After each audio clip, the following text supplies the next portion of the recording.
माफी मांगो प्रांजल से। मैंने कहा माफी मांगो प्रांजल से। माफी मांगो। सुना नहीं तुमने? मैं क्यों माफी मांगू? जब मैंने कुछ किया ही नहीं तो मैं माफी क्यों मांगू? आप सब लोग समझते क्यों नहीं हो? लेकिन मैं आप सबको समझाऊं भी कैसे? समझना तो तुम्हें चाहिए दक्ष। प्रांजल के साथ साथ घर के सभी लोग चाहते हैं कि तुम जिंदगी में सेटल हो जाओ, हमेशा खुश रहो।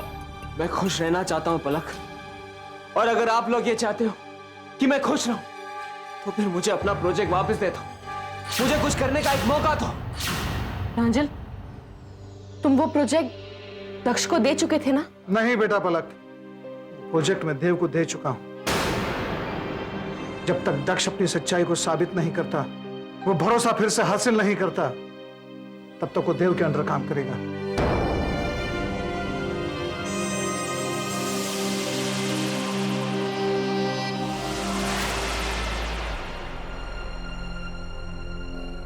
दक्ष, तुम मेरे बेटे हो, इसलिए मेरे सामने खड़े हो।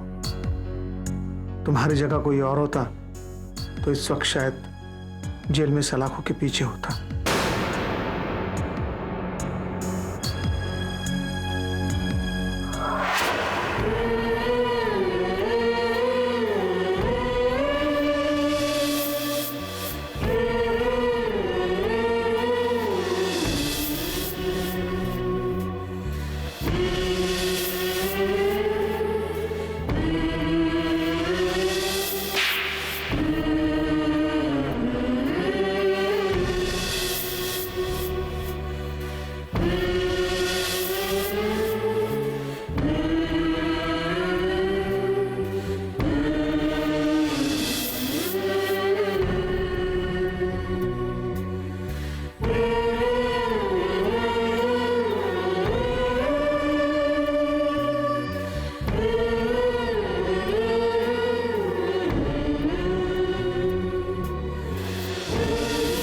पता नहीं इस लड़के को क्या हो गया है, आज तो इसने हद कर दी।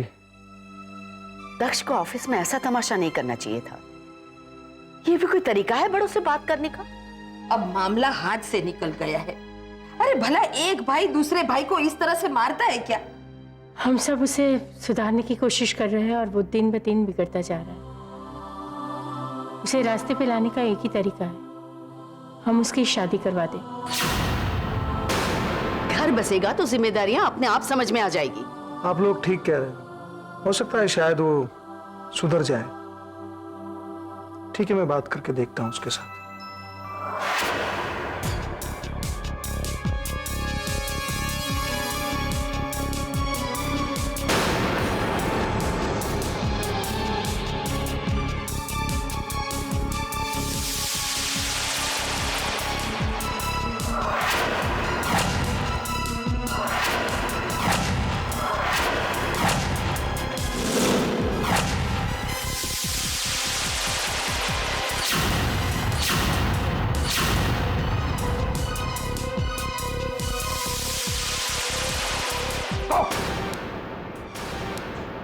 क्या हो रहा है? यहां तुम्हारे बुजुर्ग बैठकर तुम्हारी फिक्र कर रहे हैं और तुम शराब पिए हुए हो। ये क्या कर रहे हो तुम? शर्म नहीं आती? ऐसे शराब पीती हुए? फेंक दो बोतल। प्रांजल बेटा, जी। दक्ष को उसके कमरे में छोड़ के आओ। नहीं जाऊंगा मैं। और ये क्या मुझे अपने कमरे में लेकर जाएगा? इसकी वजह से ही तो आज मेरा ये हाल है। मुझे तो लगता है कि इस लड़के को या तो हॉस्पिटल भेज देना चाहिए, नहीं तो आश्रम में भेज देना चाहिए। तुम्हारे इल्जाम तुम्हें और बदनाम कर देंगे। Keep it up brother.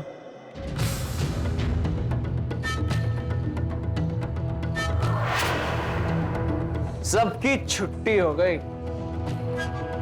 दादी, आप कहां जा रही हैं? दक्ष को मैं इस हाल में नहीं छोड़ सकती, मैं उसे लेकर आती हूँ। आप यहीं ठहरिए, मैं जाता हूं।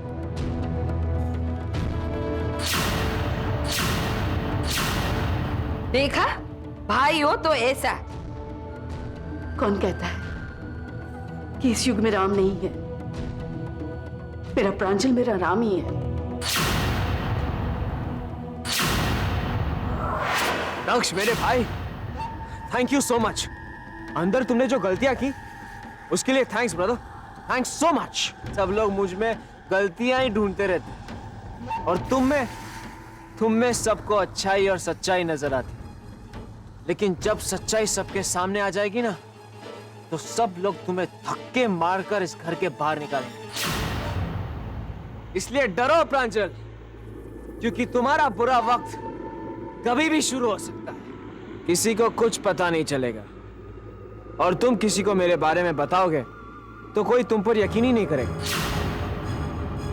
लेकिन तुम अपने बारे में सोचो, कल जब तुम्हारा ये नशा उतरेगा और जब तुम सबके सामने आओगे तो परिवार वाले तुम्हारे बारे में क्या सोचेंगे, पलक क्या सोचेगी?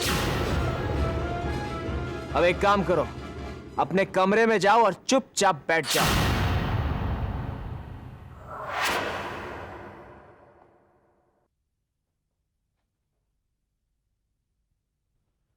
दक्ष,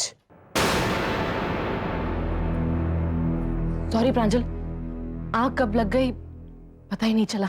और तुम्हें पता ही नहीं चला कि दारू पीकर दक्ष ने इस घर में कितना हंगामा किया, क्या क्या कहा उसने, और एक बार फिर मुझ पर इल्जाम लगाने शुरू कर दिए। पलक, दक्ष ने मुझे और इस परिवार को बहुत सारी चोट पहुंचाई, उसके बावजूद भी तुम्हें उसकी इतनी चिंता हो रही?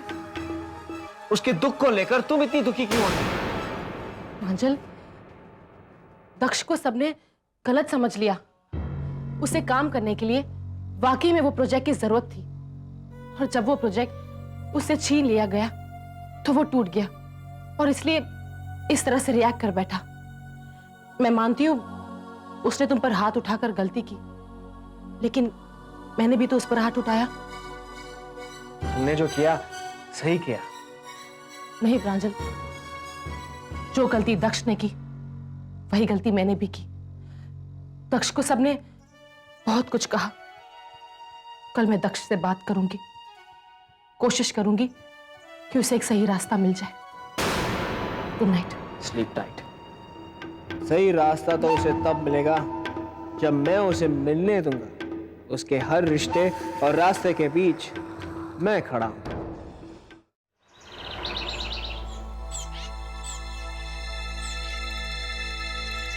दक्ष,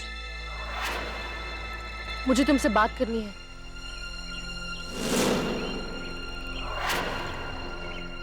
मैंने तुम पर हाथ उठाया, आई एम सॉरी।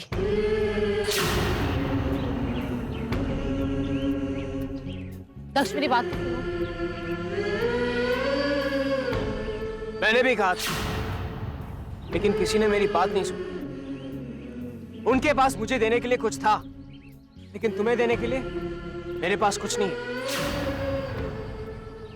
और जो कुछ भी था वो सब गवा दिया। Now leave me alone. Daksh, Daksh, please मुझे माफ कर दो। Please, I am sorry.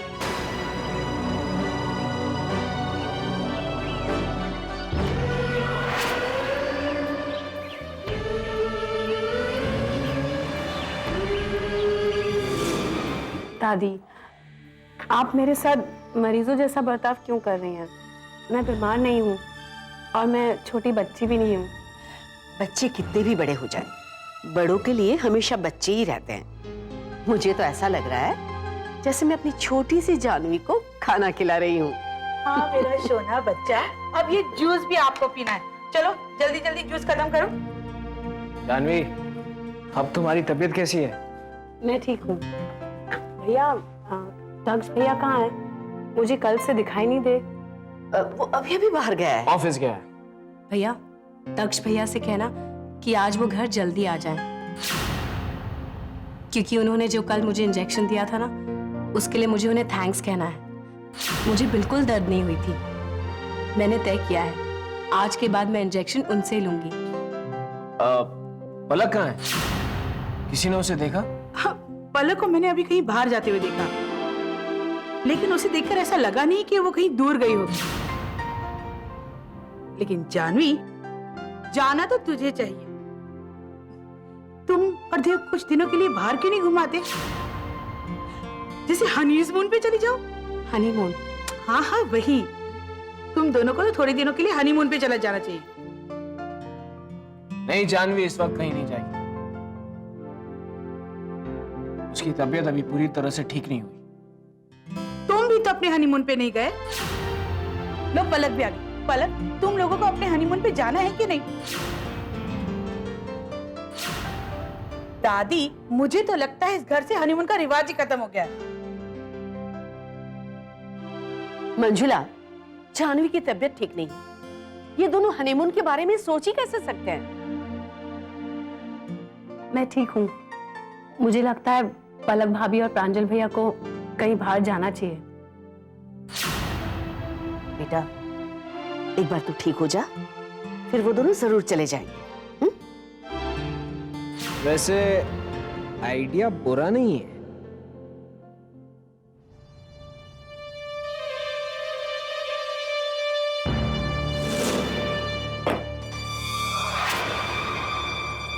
दक्ष, ये अच्छा मौका मिला है मुझे जिंदगी में, और हर मौके का फायदा उठाना चाहिए। कहते हैं वक्त कभी हमारा होता नहीं, उसे हमारा बनाना चाहिए। Anyway, everything's fair in love and war.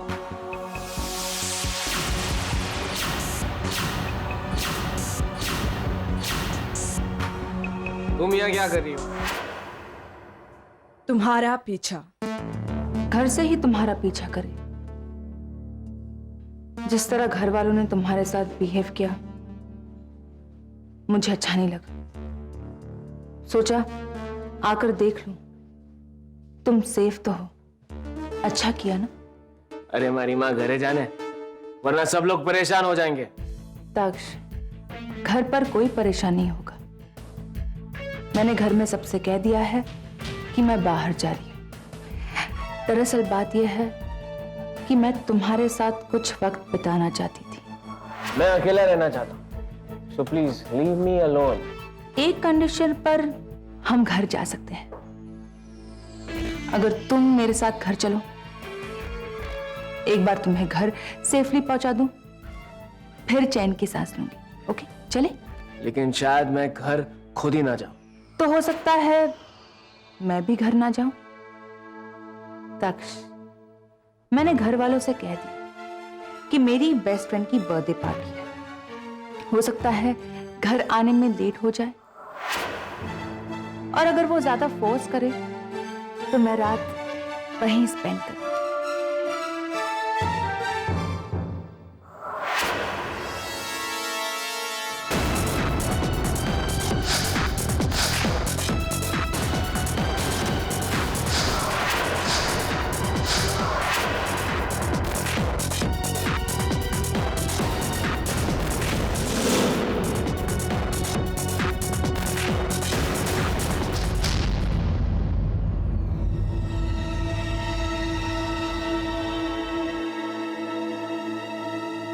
Daksha phone क्यों नहीं उठा रहा है?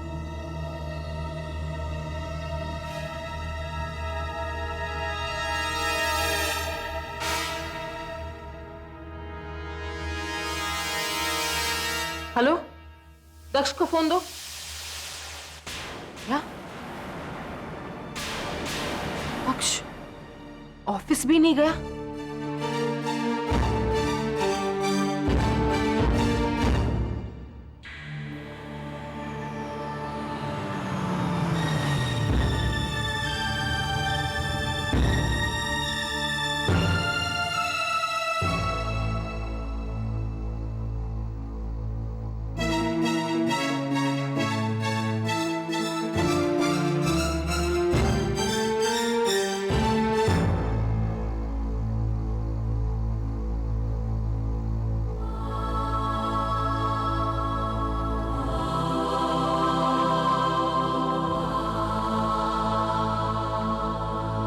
प्रांजल, डरती हूँ कहीं दक्ष कोई ऐसा वैसा कदम ना उठा ले।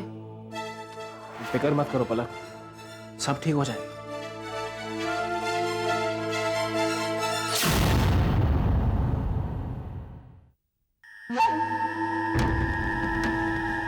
हेलो, मुझे लगता है कि जो प्लान हमने किया है वो इस वक्त हो रहा होगा। और मैं चाहता हूं कि इस कहानी का दी एंड बहुत जल्द हो जाए।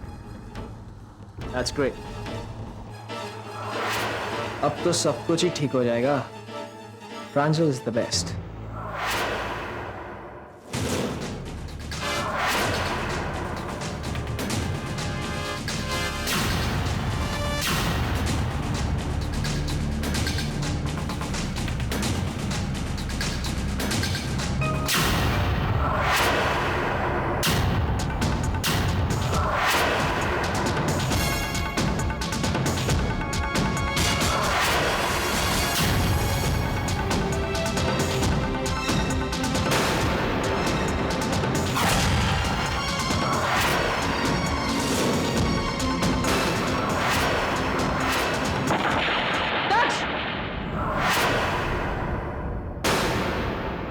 क्या हुआ पलक? राजन, मैंने एक बहुत बुरा सपना देखा। मैंने देखा कि दक्ष ने अपने आप को गोली मार दी है। Thank God, वो एक सपना ही था। राजन प्लीज तुम दक्ष को ढूंढो। एक तुम ही हो जो उसे ढूंढ सकते हो। मन में बहुत अजीब अजीब से ख्याल आ रहे हैं। राजन प्लीज, मुझे बहुत डर लग रहा है। पलक तुम सो जाओ, मैं जाकर दक्ष को ढूंढता हूँ। नहीं, मैं भी तुम्हारे साथ चलूंगी। पलक तुम रहने दो, मैं जाकर देखता हूँ ना उसे। मैंने कहा ना, मैं तुम्हारे साथ चलती हूँ। रोको प्रांजल, वो देखो दक्ष की गाड़ी। लेकिन इस होटल के बाहर अपनी गाड़ी पार्क करके दक्ष यहाँ क्या कर रहा है? शायद वो घर पर नहीं रहना चाहता होगा, अकेले रहना चाहता होगा, इसलिए यहाँ आया होगा। चलो हम देखते हैं।